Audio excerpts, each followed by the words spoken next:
In 1587, 117 people arrived on the edge of the New World.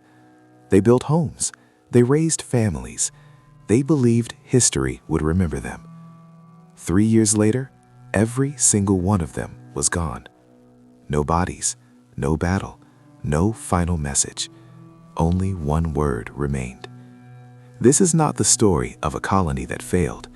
This is the story of a colony that chose to disappear. What ultimately unsettles historians about Roanoke is that it resists the moral structure we instinctively impose on the past. There is no clear lesson, no decisive error that can be neatly identified and corrected. The colony did not collapse because of a single mistake. It faded because a series of small, human decisions intersected with forces far beyond individual control. This makes Roanoke feel uncomfortably modern. The settlers were not naive dreamers. They adapted as best they could. They negotiated. They learned local knowledge. They made contingency plans, including the carving of a message meant to guide John White back to them.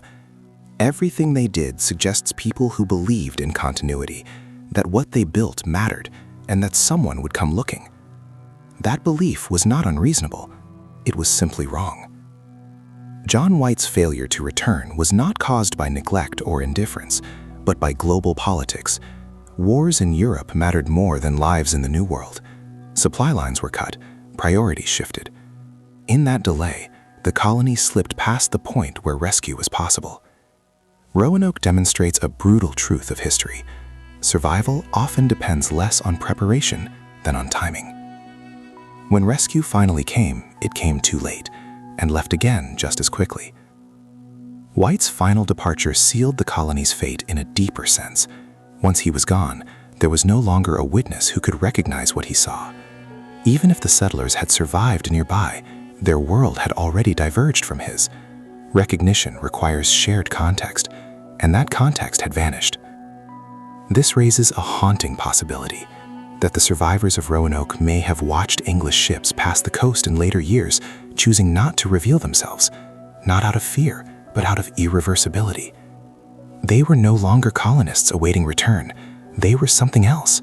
To step forward would be to abandon the lives they had built. History has no category for that choice. Roanoke also exposes how fragile beginnings truly are. America often frames its origin as inevitable, a steady march from settlement to nationhood. Roanoke disrupts that narrative. It reminds us that the path was never guaranteed. For every Jamestown, there was a Roanoke.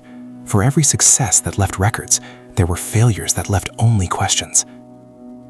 This perspective reframes Roanoke not as an anomaly, but as a preview.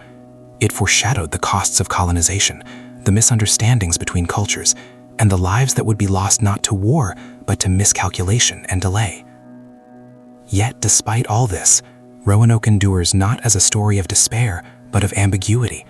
It occupies a rare space where tragedy and survival are equally possible, where disappearance does not automatically mean death, where silence may indicate not defeat, but adaptation.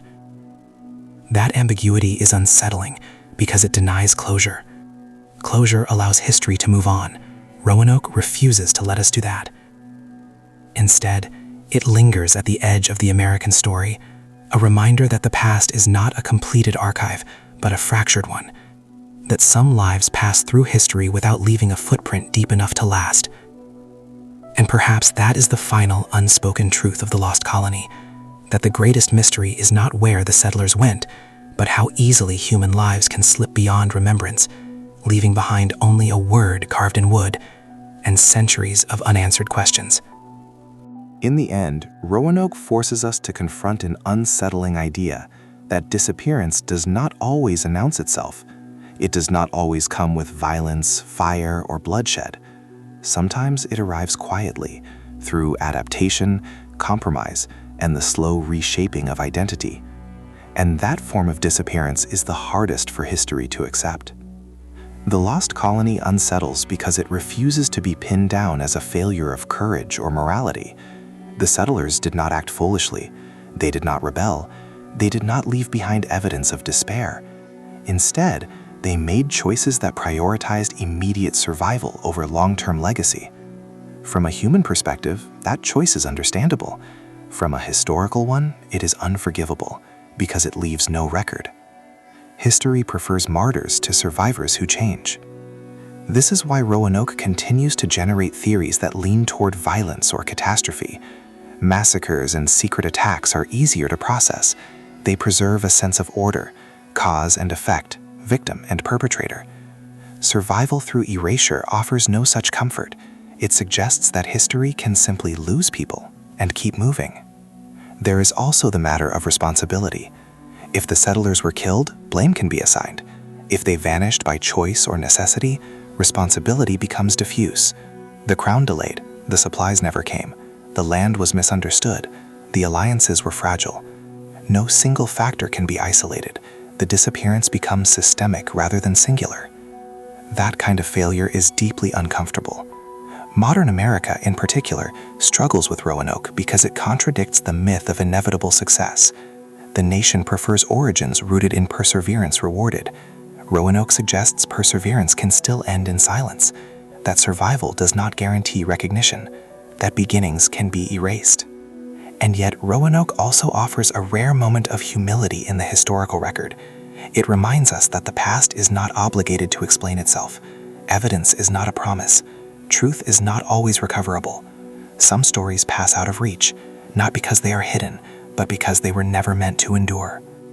The colonists of Roanoke lived at a threshold, between worlds, between cultures, between histories.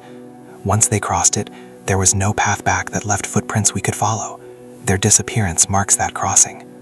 Today, the search continues, not because success is likely, but because the question persists. Archaeologists dig, geneticists test, historians reinterpret. Each hopes to be the one who finally closes the circle. But perhaps Roanoke resists closure because it was never a circle to begin with. It was a branching path, one we can no longer see. In that sense, Roanoke is not an unfinished chapter, it is a missing one. Torn not by time, but by circumstance. Its absence reshapes the story around it, forcing readers to imagine what cannot be read. And that may be its true power. The Lost Colony endures not as a problem to be solved, but as a reminder of history's limits, of how easily certainty collapses, of how survival and disappearance can look identical when viewed from centuries away. Somewhere beyond the fort, beyond the carved word, beyond the maps that once claimed the land, lives continued, or ended, without witness. History never followed them. And so Roanoke remains where it has always been, not lost to the past, but lost to us. If Roanoke has endured as America's first great mystery, it is because it reveals something deeply unsettling about how history actually works. We imagine the past as a chain of cause and effect, neatly preserved through documents and artifacts. Roanoke breaks that illusion. It shows that history is not a complete record of what happened, but a partial record of what was seen, written down, and preserved. Everything else disappears. The settlers of Roanoke crossed an invisible boundary, the point at which lives stopped being legible to power. Once they left the fort, once they stepped beyond the structures and symbols recognized by England, they ceased to exist as historical subjects.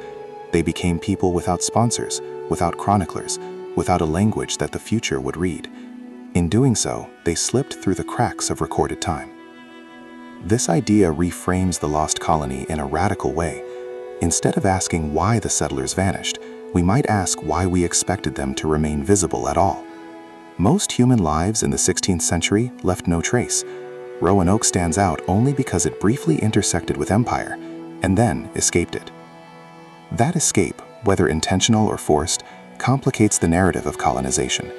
It suggests that the New World was not simply a stage for European ambition, but a place where European identity itself could dissolve. Names, loyalties, and histories were not fixed. They were negotiable, and in some cases, they were abandoned entirely. This possibility challenges the traditional image of colonial power. It implies that empire was more fragile than its records suggest, that control ended where documentation ended, that beyond the reach of letters and ledgers, people could choose different lives, at the cost of being remembered. Roanoke may represent the earliest example of this phenomenon in American history, but it would not be the last. Throughout the centuries that followed, countless individuals would disappear into frontier spaces, borderlands, and hybrid cultures.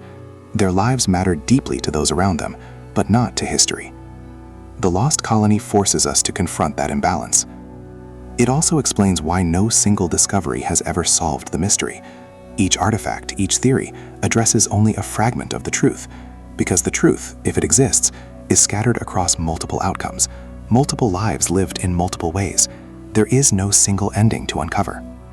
And perhaps that is why Roanoke feels less like a mystery and more like a warning about the danger of assuming that survival requires recognition, about the arrogance of believing that history's silence means failure, about the limits of evidence in a world shaped by human choice.